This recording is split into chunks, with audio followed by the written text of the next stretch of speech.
పెద్ద ఆకాశం, అంతులేని ఆ నీళ్ళం, నీ చేప కళ్ళలో తుల్లో ఎట్ట నింపావే, ఎరగదీసావే.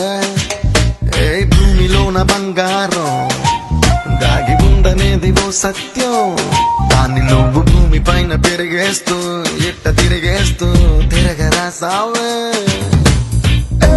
అలా నువ్వు చీర కట్టి